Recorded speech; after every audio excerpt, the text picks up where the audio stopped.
আমার এক ছাত্রী 2022-এ পাস করে আছে, তাই লসাগু ও গসাগুর উপর একটা ডেমো চাইছে। তো প্রথমত বলি, আমরা বা সাইডে লিখব শ্রেণী ও তারিখ। শ্রেণী পঞ্চম, আজকে তারিখ 23/12/2025। বিষয় আমার গণিত। আজকের পাঠ এটা পরে লিখছি, যেটা আমি আজকে আলোচনা করব। তো এর আগের দিন আমরা তোমাদেরকে শিখিয়েছি গুণিতক নির্ণয়, কীভাবে আমরা গুণিতকগুলো বের করি। তো যেমন 2-এর গুণিতক, 4-এর গুণিতক, 5-এর গুণিতক, এই যে গুণিতকগুলো আমরা শিখেছি আগের দিন, ওর সাহায্যে আমরা লসাগু বের করব। তাহলে আজকের পাঠ হচ্ছে গেছে লসাগু শিখব। লসাগু, এই যে কথাটা লিখলাম লসাগু, এই লসাগুর পুরো নাম কি? এই লসাগুর পুরো নাম লঘিষ্ঠ সাধারণ গুণিতক। যেটা ইংরেজিতে বলে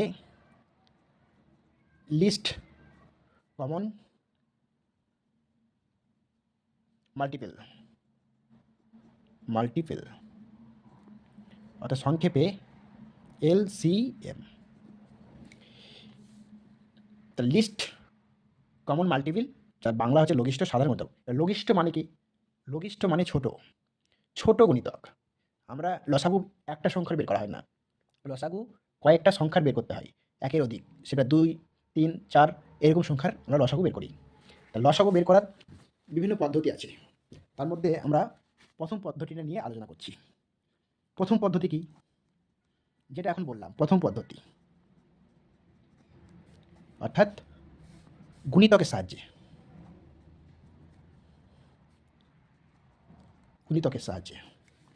তাহলে আমি দুটো সংখ্যা নিলাম, সংখ্যা দুটি ধরো 4।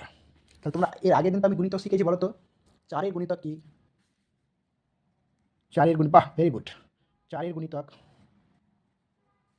4, 8, 12, 16, 20, 24 ডট ডট, মানে চলতেই থাকবে, শেষ হবে না। আর একটা সংখ্যা নিলাম, যে সংখ্যাটা 6।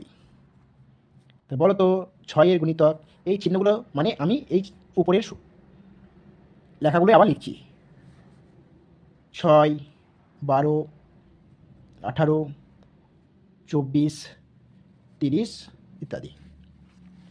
এবার এই দুটো সংখ্যার গুণিতক আমরা বের করলাম, দেখো তো কোনটা মিলছে। 12। আর কি মিলেছে? দেখো 24টাও মিলেছে। তাহলে এই যেগুলো মিলছে সেগুলো হচ্ছে গেছে এদের সাধারণ গুণিতক। তাহলে আমরা 6 ও 4-এর সাধারণ গুণিতক কী পেলাম? সাধারণ গুণিতক পেলাম 12, 24, আরও থাকবে ইত্যাদি। এবার এদের লসাগু কত? লসাগু বলবে, অতএব দিয়ে লিখব, অতএব 4 ও 6-এর লঘিষ্ঠ সাধারণ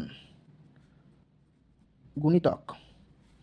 লঘিষ্ঠ মানে এখানে শিখালাম সব থেকে ছোটো, তো সব থেকে ছোটোকে 12, তাহলে 12টা হবে ওদের লঘিষ্ঠ সাধারণ গুণিতক বা লসাগু। কে শিখলে? বাহ, ভেরি গুড, শিখে নিয়েছো। তাহলে প্রথম পদ্ধতিতে আমরা কী শিখলাম? গুণিতকের সাহায্যে। এরকম আরও পদ্ধতি আছে। দ্বিতীয় পদ্ধতি দেখো, দ্বিতীয় পদ্ধতিটা কি? দ্বিতীয় পদ্ধতি হচ্ছে গেছে মৌলিক উৎপাদকের সাহায্যে লসাগু নির্ণয়, বা আর একটা পদ্ধতি আছে যেটা সংক্ষিপ্ত ভাগ পদ্ধতি। তো সংক্ষিপ্ত ভাগ পদ্ধতি, দ্বিতীয় পদ্ধতিটা তোমাদের শেখাচ্ছি।